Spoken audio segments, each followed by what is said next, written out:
There's a particular kind of quiet that happens when you're standing in your dress uniform, metal case open in a colonel's hands, and you catch yourself scanning the folding chairs for a face that isn't there. I want to tell you about that morning, but first I want to tell you what I told myself while I was standing there, because it's the only way any of this makes sense. I told myself it didn't matter. I told myself I hadn't expected him anyway. I told myself a lot of things a person tells himself when he's 27 years old, standing in an armory gymnasium in Delaware, Ohio, with a Purple Heart about to be pinned to his chest, and the one man who was supposed to raise him decided a client walkthrough on a kitchen remodel mattered more. My mother was there. My sister was there, her 7-year-old daughter swinging her legs off a metal chair 2 rows back. A dozen guys from my unit were there. My high school shop teacher drove 90 minutes to be there. Warren Kessler was not. I didn't cry that day. I want to be honest about that, because this isn't a story about tears in an armory.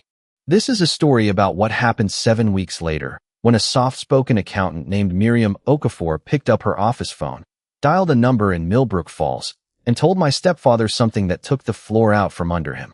But to understand why that phone call mattered, you have to go back.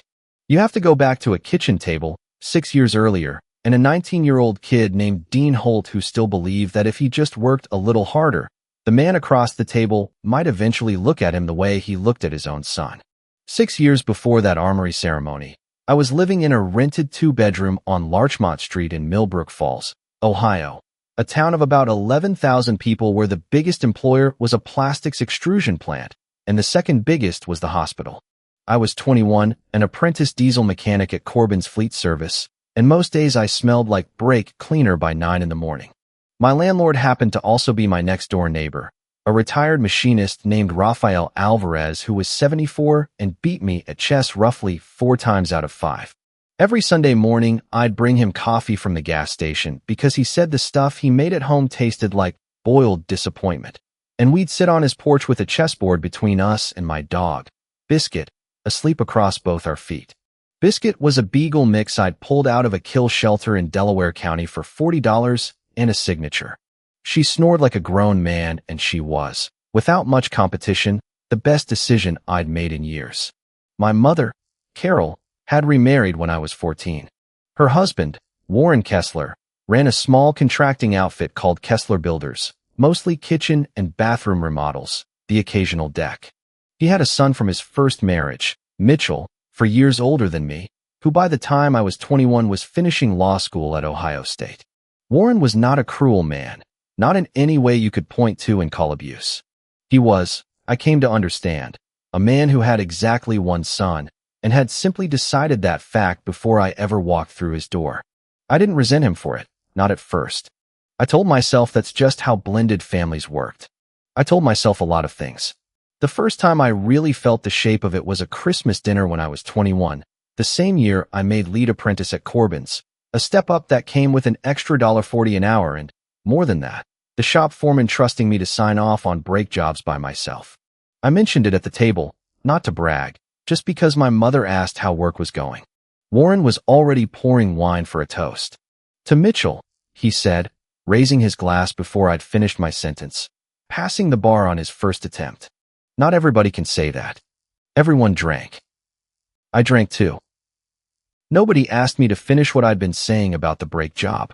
That's a small thing. I know it's a small thing. But small things, stacked one on top of another for years, build a kind of architecture in a person, and you don't always notice you're living inside it until much later. The second time was a 4th of July cookout the following summer. Warren's backyard crowded with contractor friends and their families, a cooler of Labatt's sweating on the picnic table. A guy Warren worked with, someone I'd never met, asked who I was. "That's Carol's son," Warren said. "Not mine." "Carol's." He said it easily, the way you'd mention the make of your grill.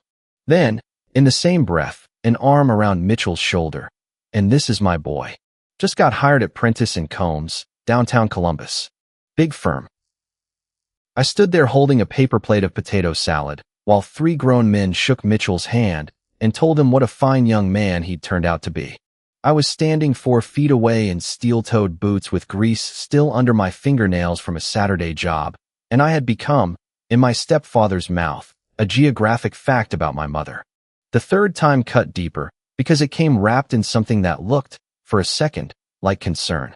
I was 22 when I told the family I'd enlisted in the Army National Guard, a decision I'd made partly because I wanted something bigger than brake pads and partly because two guys from Corbin's had done a tour and come back talking about it like it had rearranged something in them for the better. I told everyone over dinner, expecting maybe worry, maybe pride, maybe both. Warren set his fork down. "The Guard," he said, like he was tasting the word and didn't care for it. "That's what you do when you don't have a real plan, Dean." Mitchell had a plan.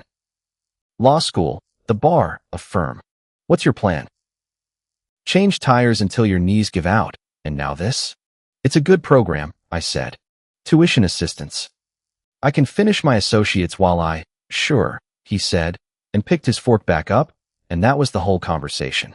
My mother reached over and squeezed my hand under the table, which was the only acknowledgement I got that anyone in that house understood what I'd just decided to do with my life. The fourth time was the one that, looking back, I think finally hardened something in me. I'd done my first deployment by then, 10 months in Kandahar province attached to a route clearance unit, and I'd come home in one piece, which is not a small thing to say. 3 weeks after I landed back in Ohio, Mitchell threw a graduation/bar passage party at Warren's house, and Warren stood up in front of 40 guests with a glass of scotch and gave a speech about sacrifice. 4 years of law school, he said. Nights he didn't sleep, the stress, the sacrifice that boy put in to get where he is today. I was sitting at the edge of the patio in a folding chair, my left leg propped up because the muscle around an old shrapnel scar still cramped if I stood too long. Home from an actual deployment, and nobody in that yard had asked me a single question about it all evening. Not what it was like. Not if I was okay. My mother had asked, quietly, in the kitchen, and I'd told her I was fine, because that's what you say. I didn't say anything to Warren that night. I ate a piece of cake, congratulated Mitchell, who to be fair had never once been unkind to me. He was just living in the weather his father made, and I drove home to Larchmont Street and sat on Rafael Alvarez's porch steps at 11 at night until Biscuit came and put her head on my knee. "You're awful quiet for a man who just survived a war zone," Rafael said through the screen door. "It's not the war zone that's hard to survive," I told him. "It's Tuesdays with my stepfather." He didn't laugh at that.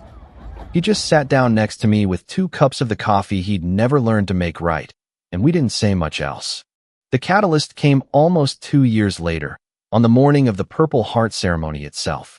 I'd taken shrapnel to the left leg during a second deployment, an IED strike outside a village whose name I still don't say out loud very often, and I'd spent 6 weeks at a military hospital in Germany before they sent me home.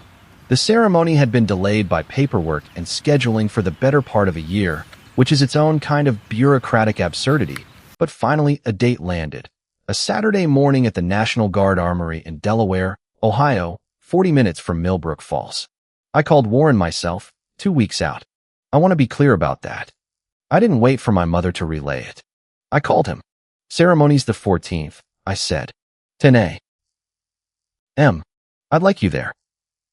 There was a pause on the line, the kind of pause that tells you the answer before the words arrive. "I've got the Hendricks kitchen walkthrough that morning," Warren said. "Final punch list before the tile guy comes in. I really can't move it, Dean. It's a Purple Heart, Warren." "I know what it is," he said, not unkindly, which somehow made it worse. "I just can't be 2 places." I didn't argue. I said okay, and I meant it as okay in the sense of fine, understood, filed away, not okay in the sense of this doesn't matter.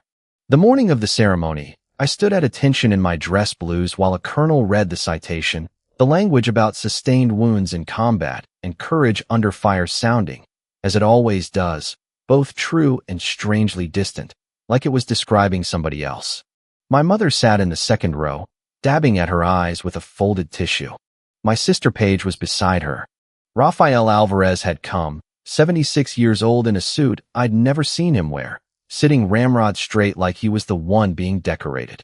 Mitchell had come too, actually, on his own, no father in tow, and he shook my hand afterward and told me he was proud of me, which surprised me enough that I almost didn't know what to say back. Warren's chair sat empty the entire ceremony. Nobody moved it. It just sat there, folded metal and absence, for 2 hours. Afterward, in the parking lot, my sister's daughter Ren tugged on my sleeve. She was 7, missing a front tooth, still wearing the little clip-on bow tie she'd insisted on that morning because she said the ceremony was fancy. "Uncle Dean," she said, looking up at the metal case in my hand. "Why didn't Grandpa Warren come? He had work, sweetheart." She thought about that with the total seriousness only a 7-year-old can bring to a question. "But you got hurt for real," she said. "Doesn't that matter more than kitchens?" I didn't have an answer for her. I still don't know that I have a clean one now. I just told her it was complicated, and she frowned like she didn't believe complicated was a real reason. And honestly, standing in that parking lot, neither did I. I want to tell you what I did next, because I think it's the part of this story that actually matters, more than the medal, more than Warren's empty chair. I did nothing dramatic. I didn't call him screaming. I didn't post anything online, didn't say a single cutting word to my mother about her husband, didn't even bring it up at the family dinner 2 Sundays later, where Warren asked, almost as an afterthought, "How'd the ceremony go?" Like he was asking about a dentist appointment. "It went fine," I said. "Colonel Ashworth ran a tight ceremony. Everyone who came. That was all." I let the sentence sit there and do its own quiet work, and I moved the conversation to something else, and Warren, if he heard what I'd actually said, didn't show it. People sometimes assume restraint means you've made peace with something, or worse, that you didn't feel it very hard. I want to push back on that, because I've thought about it a great deal since. Restraint, for me, was never the absence of anger. It was the decision not to hand my anger to someone who'd already decided I didn't matter enough to be worth his Saturday morning. Warren had spent 6 years demonstrating, in small deliberate ways, exactly how much of his attention I was owed. I wasn't going to spend my Purple Heart on him too. Some men mistake a quiet response for a weak one. I've learned, the hard way, that the men who mistake it that way are usually the ones who've never had to build anything that required patience, a diesel engine, a body under fire, a family that didn't want you in it. Loud reactions are cheap. Anyone can slam a door. What's harder, and what I chose instead, was to keep showing up exactly the way I always had, and let time do the accounting Warren wasn't willing to do himself. What almost nobody in my family knew, not Warren, not Mitchell, not even my sister, was something that had started 3 years earlier, quietly, and had nothing to do with metals at all. In the spring I turned 23, Warren's contracting business nearly went under. A commercial job in Delaware County had gone sideways, a supplier dispute, a lawsuit from a client over a botched foundation pour that wasn't even Warren's fault, legal fees eating what little cushion the business had.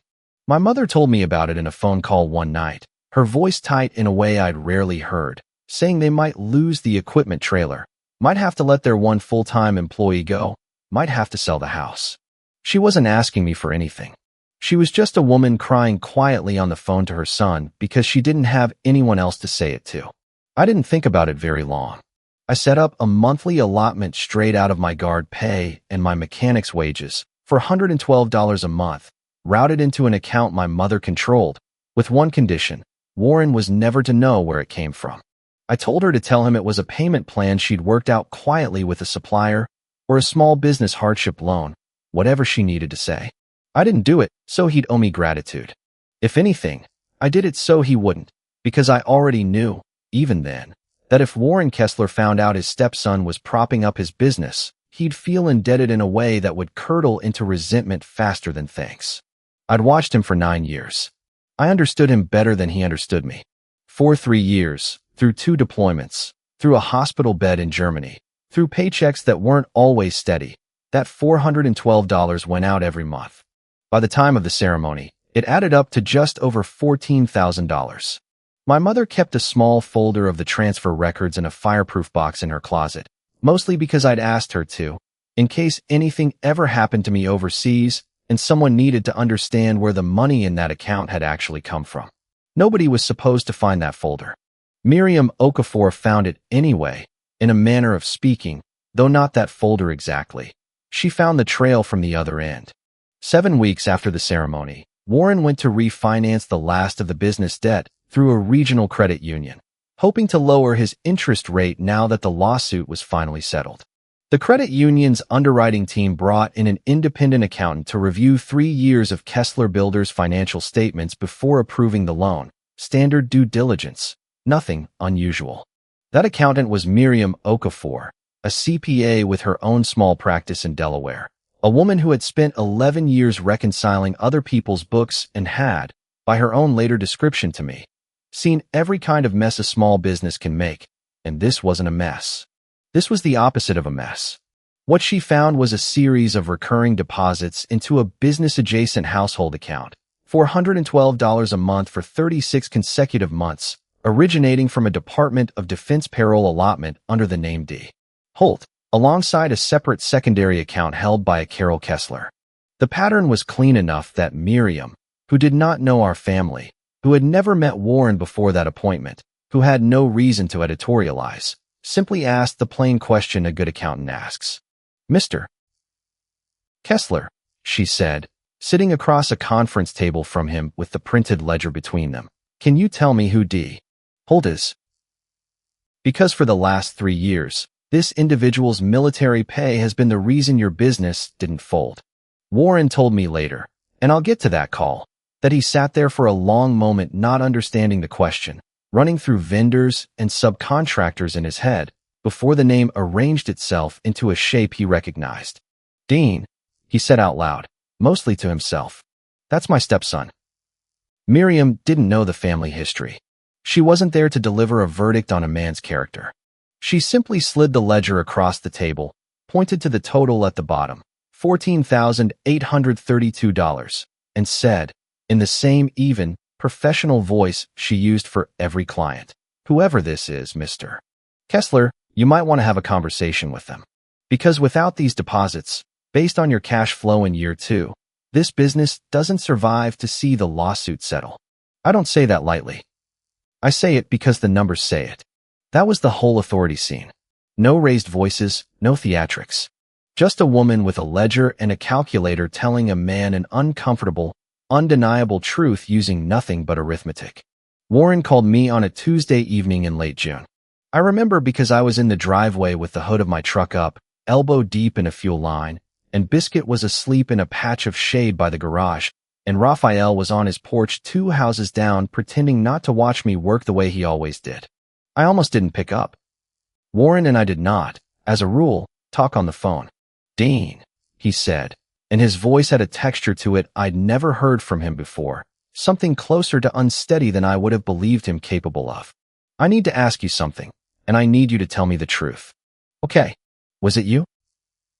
"The account. The payments to the business. For 3 years." I wiped my hand on a rag and leaned against the truck bed. "Yeah," I said. "It was me." There was a long silence on the line. I could hear, faintly, what sounded like him sitting down, a chair creaking somewhere in his shop. "Why would you do that?" he said, and it wasn't quite a question, more like a man turning over something too heavy to lift all at once. "Why would you do that and never say a word?" "Because you would have hated it," I said. "You would have felt like you owed me something, and I didn't want you to feel that. I just didn't want to watch Mom lose the house." "I didn't come to your ceremony," Warren said. Not as an excuse, not tacked onto a defense. He just said it, flat, like a fact he'd been carrying around and finally set down. "I told you it was a kitchen walkthrough." That was true, but it wasn't the real reason, and I think some part of me has known that since the day it happened. What was the real reason? He was quiet again, long enough that I thought the call might have dropped. "I think," he said finally, "some part of me didn't know how to sit in a room and watch you get honored for something that big, when I'd spent 9 years telling myself and everybody else that Mitchell was the one who mattered. I think if I sat in that armory, I'd have had to admit I was wrong about you a long time ago, and I didn't want to be wrong." That's a small, ugly thing to say out loud, but it's the truth, and you just told me the truth, so I figure I owe you the same. I didn't say it was okay. I want to be honest about that too, because I think a story like this loses something true if I pretend forgiveness arrived in one phone call, tidy and complete, the way it sometimes does in the stories people tell themselves. What I said was, "I appreciate you saying that." That was all. But it was more than Warren Kessler had said to me in 9 years combined, and we both seemed to understand that. I won't pretend the months after that call were smooth. Reconciliation, the real kind, isn't a single scene. It's a slow accumulation of small, unglamorous moments, most of which would make for terrible television, which is maybe why nobody tells that part of the story very often. The first small moment came about 3 weeks after the phone call. Warren showed up at my place on Larchmont Street on a Saturday morning, unannounced, in his work truck, and stood in my driveway looking uncertain in a way I'd genuinely never seen on him before. "I'm not here to make some big speech," he said. "I just heard your porch steps are rotted through, from your mother. I've got lumber in the truck. Thought I'd fix them, if you'll let me." I stood there for a second deciding what to say.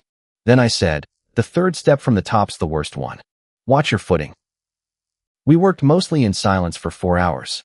He measured. I held boards steady. Biscuits supervised from the shade. And around noon Raphael wandered over with 3 cups of his terrible coffee and sat on an overturned bucket critiquing Warren's joinery with the easy authority of a man who'd been a machinist for 40 years. Warren laughed at that, actually laughed, and it was the first time I think I'd ever heard him laugh at something that wasn't Mitchell's doing. The second moment came in August, smaller and harder in a different way. My mother had planned a cookout, and Warren, without prompting, stood up before anyone had touched a plate and said, "Before we eat, I want to say something." My stomach tightened, half expecting another toast to Mitchell dressed up as an apology. Instead he said, 3 years ago, my business almost went under, and I didn't know why it didn't. Turns out my stepson was covering the gap with his own pay the entire time, while he was overseas getting shot at, and I never said thank you, because I never knew, because he made sure I wouldn't. I don't have a good excuse for the years before that either. I just wanted it said out loud, in front of everybody, since I said plenty out loud in front of everybody that I shouldn't have. Nobody clapped. It wasn't that kind of moment. Mitchell reached over and put a hand on my shoulder, quiet, and my mother cried in her napkin, and Rin asked why everyone was being weird, and I said we were just talking about grown-up stuff, and we ate. I set one boundary that same week, and I held it, because an apology doesn't erase 9 years in a single cookout speech, and I wasn't interested in pretending it did. I told Warren, privately, that I appreciated what he'd said, but that I needed him to actually show up now, not grand gestures, just the ordinary ones. Birthdays. Sunday dinners. The next time I had something worth showing up for. He said okay. He didn't argue, which itself told me something had shifted. The third moment, the one that mattered most to me, came in October. My biological father had died when I was 9, and among the few things of his I still had was an old wooden tool chest, water damaged in a flood at my mother's old house years before I met Warren, warped and cracked, and sitting untouched in the back of her garage, because nobody had the heart to throw it out or the skill to fix it. Warren found it one afternoon while helping my mother clear space for a new water heater, and he asked, carefully, if he could take it to his shop. It took him 6 weeks. He didn't tell me what he was doing until it was finished. When he brought it back, the warping was gone, the joints re-glued and reinforced, the brass hardware polished, my father's initials, carved crudely into the underside of the lid decades ago, sanded clean around the edges but deliberately, visibly preserved, not erased. Figured a man ought to have his father's tools someplace solid to keep them, Warren said, setting it down in my garage next to my own toolbox. Didn't feel right. A good chest like that falling apart in a corner. I didn't say much. I don't think I trusted my voice to hold up if I tried. It's been about a year now since that phone call. Warren and I aren't the kind of close where we call each other just to talk. I don't think we ever will be, and I've made peace with that being enough. But he came to Rin's dance recital in the spring, sat in the second row without being asked, and afterward he told her, with total seriousness, that she had better footwork than half the guys on his crew. He calls before Sunday dinners now instead of just showing up or not showing up. He asks about my knee. Last month he asked if I'd help him quote a job, said the client wanted a garage rebuilt, and he trusted my eye on the structural side more than his own, which from Warren Kessler is close to the highest compliment available. Here's what I've come to believe, watching all of this unfold slower than I ever wanted it to. People don't usually change because you yell loud enough to make them. They change, if they change at all, when the truth finally arrives somewhere they can't argue with it. A ledger, a phone call, a folded chair sitting empty in a room they weren't in. My restraint didn't win Warren over on its own. The truth did that. What restraint did was leave enough room for the truth to actually land, instead of getting lost in a fight neither of us would have remembered clearly a year later. If there's a family member in your life who's made you feel like an afterthought, I'm not going to tell you that patience always gets repaid, because I know it doesn't, not for everyone. And I know some people read this far hoping I'd say something different. What I will tell you is that dignity is rarely loud, and it rarely asks for an audience, and more often than you'd think, it outlasts the people who never thought it was worth their time. If this story meant something to you, or if it reminded you of someone in your own life, I'd genuinely like to hear about it. Tell me in the comments. I read everyone.